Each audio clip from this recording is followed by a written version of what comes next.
आज आपण करणार आहोत चिंबोरीचं मालवणी स्टाईल कालवण. आहा, ऐकल्यावरतीच मस्त वाटतं. वेळ न घालवता पटकन तयारीला लागतो. चिंबोरीचा मालवणी स्टाईल कालवण करण्यासाठी पहिल्यांदा आपल्याला काय करायचंय तर हे गरम मसाले आहेत, म्हणजे अख्खे मसाले. त्याच्यात मी काय काय घेतलंय, धणे घेतलेले आहेत, मोठी वेलची एक घेतली आहे, 4 फूल, दालचिनी, लवंग, तमालपत्र, काळी मिरी आणि ह्या आहेत 2 फक्त छोट्या लाल मिरच्या. त्याच्यामुळे आपल्याला काय करायचंय, गॅस ऑन करूया. तेल 2 मोठे चमचे, थोडं जरा जास्तच लागतं तेल ह्याला. तेल चांगलं तापलंय. आता आपल्याला आपण हे जे अख्खे मसाले घेतलेत ते सगळे फोडणीला घालायचेत. आलं आहे, आल्याचे तुकडे, लसणाचे तुकडे, तीळ साधारण 1 मोठा चमचा.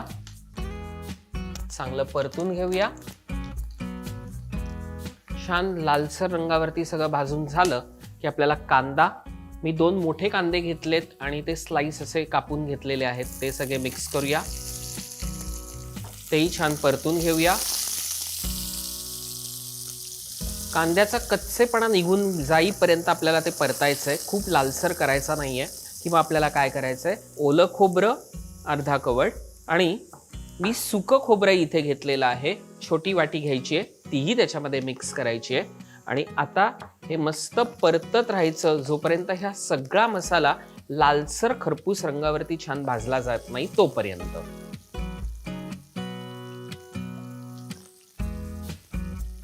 मंद आचेवरतीच हे छान आपल्याला भाजून घ्यायचंय. थोडा वेळ लागतो पण मगच त्याचा छान स्वाद येतो, ते लक्षात ठेवा.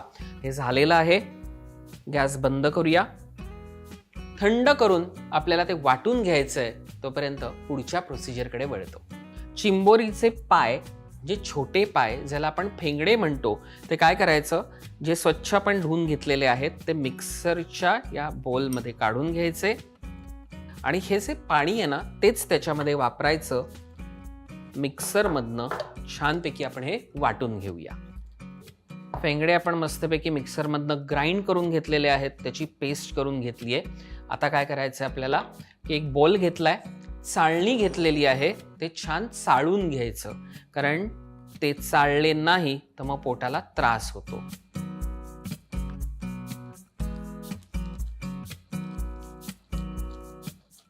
हे सगळं झालं की काय करायचं, थोडंसं मिक्सरमध्ये पाणी घ्यायचं, अगदी थोडं, झाकण लावायचं, एकदा त्याला आणि तेही छान गाळून घ्यायचं. महत्वाचं म्हणजे काय माहिती आहे का, हे फेंगडे जेव्हा आपण, म्हणजे छोटे पाय जे चिंबोरीचे आहेत, ते आपण जेव्हा मिक्सरमधनं ग्राइंड करतो तेव्हा फक्त त्याचा जो चोथा आहे ना, म्हणजे खालती रस आहे तो घ्यायचा. चोथा जो आहे तो अजिबात घ्यायचा नाही, नाहीतर मग पोटाला त्रास होतो, हे लक्षात ठेवा. त्याच्यामुळे आपण हे छानपैकी गाळणीने गाळून घेतलेलं आहे. तुम्ही पाहू शकाल, हा त्याचा चोथा राहतो, तो आपल्याला टाकून द्यायचा आहे. वाटण तयार आहे, सगळी तयारी झालेली आहे. आता काय करायचंय, मस्तपैकी चिंबोरीचा रस्सा. गॅस ऑन करूया. तेल घ्यायचंय जरा जास्तच, म्हणजे 2 ते 3 चमचे. लसणाच्या ठेचलेल्या 7 ते 8 पाकळ्या फोडणीला द्यायच्या. हिंग अर्धा टीस्पून आणि मग ह्याला लगेच काय करायचं, चिंबोऱ्या ज्या आहेत ना त्या आपण त्याच्यावरती परतून घ्यायच्या.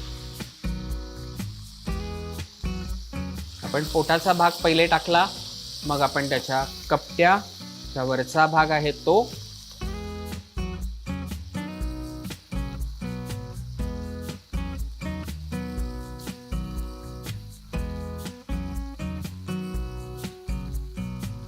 जेव्हा आपण नांगडे याच्यामध्ये घालतो ना तेव्हा काय करायचं, फक्त कपड्यामध्ये ते घ्यायचे आणि एकदाच फक्त ते ठेचून घ्यायचे, पूर्ण ठेचायचं नाही, म्हणजे रस्सा जो आहे ना तो आतमध्ये त्याच्या जातो. आता ह्याच्यात जाईल हळद अर्धा टीस्पून, लाल मिरची पावडर 1 टीस्पून,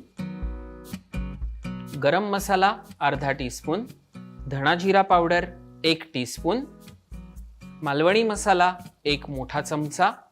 सगळं छान परतून घेऊया.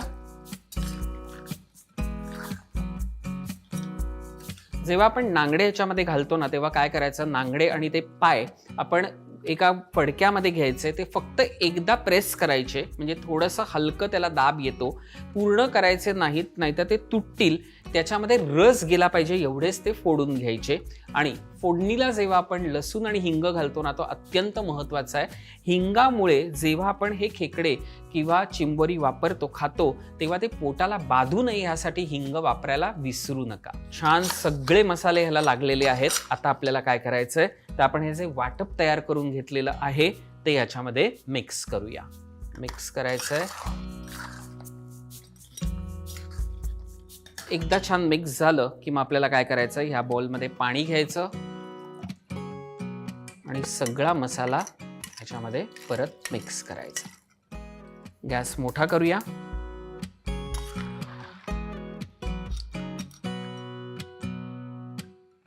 थोडंसं पाणी मिक्स करूया ह्याच्यामध्ये.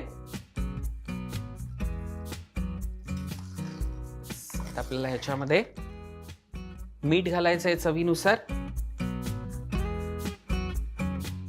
बारीक चिरलेली कोथिंबीर. एकदा मिक्स.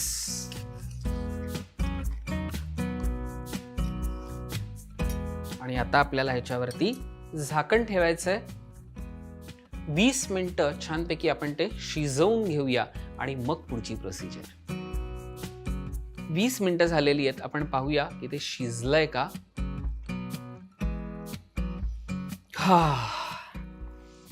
जेव्हा ह्या ना करीमध्ये चिंबोरी अशी उकळत असते ना, तेव्हा त्याचा स्वाद इतका छान उतरतो ना त्याच्यामध्ये, अफलातून. त्याच्यामध्ये लिंबू घेतलंय मी. तुम्ही चिंचेचा कोळही वापरू शकता, आमसूलही वापरू शकता, पण शक्यतो ह्या 2 गोष्टी जर कोणाला आवडत नसतील तर म्हणून मी आत्ता इथे लिंबू घेतलेला आहे. अर्ध लिंबू आहे, ते पिळायचं. त्याचा एक आंबटपणा खूप छान येतो. आणि लिंबू किंवा तुम्हाला चिंचेचा कोळ किंवा आमसूल वापरायचं नसेल तर तुम्ही अगदी सुरुवातीला जे टोमॅटो असतात त्याची प्युरी पण वापरू शकता. पुन्हा काय करायचंय की आपण हे जे फेंगडे आहेत त्याचा जो रस काढून घेतला होता आणि चोथा टाकून दिला होता, तो आता ह्याच्यामध्ये मिक्स करायचा. पण ह्या ग्रेव्हीमध्ये एक लक्षात ठेवा, हा सुरुवातीला टाकायचा अजिबात नाही. जेव्हा 20 मिनिटं आपण ही ग्रेव्ही उकळवतो त्यानंतरच हे त्याच्यामध्ये मिक्स करायचंय. सो आपण आता मिक्स करूया. आणि आता आपल्याला पुन्हा झाकण ठेवायचंय आणि 10 मिनिटं पुन्हा मंद आचेवरती हे छान शिजवून घ्यायचंय की मग आपला चिंबोरीचा रस्सा तयार होईल. मस्त बुडबुड बुडबुड असा आवाज येतोय, म्हणजे ह्याचा अर्थ आपला चिंबोरीचा मालवणी रस्सा तयार आहे. गॅस बंद करूया. झाकण काढूया. आणि सर्विंग बाउलमध्ये काढून घेऊया.